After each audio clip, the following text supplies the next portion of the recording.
We are exactly 3 weeks until tax day, so we're putting you directly in touch with an expert in tonight's Money Watch Q&A. Dina Weiberg is with H&R Block. First of all, thank you so much for being here.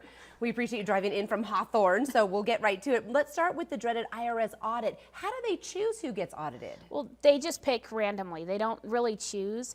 Anybody who makes any money, if they don't report all their income, if they file a Schedule C, any little thing can trigger an audit with the IRS. It could be, you know, they put their name in a hat and draw out Damani for an example. Great. And, you know, you could be audited this year just because they want to check to make sure you are reporting everything you're entitled to and not over-reporting what you're not entitled to. So are there any red flags that we all should be aware of that might prompt an audit?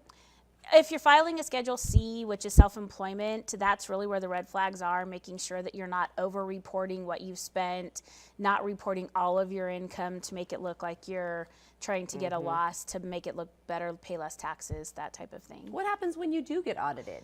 You just have to go answer the IRS questions, provide the documentation that the IRS is asking for. You can come into any H&R Block office and we can help you get ready for the audit. You just have to be able to provide answers to the IRS for the questions that they're asking. One of those little bumps in the road, it Yes. sounds like. I'm sure you get a lot of questions about dependents and children. Yes. How long can we all claim them? Well, you can claim your children up to as long as you have them living in your house, you're providing their support.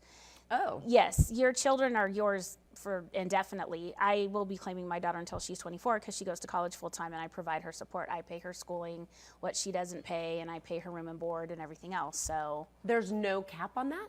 no, it's how much money they make as long as they're a full-time student. If they're living in your house, as long as you're providing more than 50% of their support, then you're entitled to claim them usually up until the age of 24, again, as long as they're a full-time student. Okay. There's just certain credits you lose out on once they turn a specific age. Interesting. Okay, Dina, thanks so much for your time tonight. We certainly appreciate it. You're very welcome. Yeah, Dina will be here answering all of your questions until 6 o'clock. Just dial 858-2222.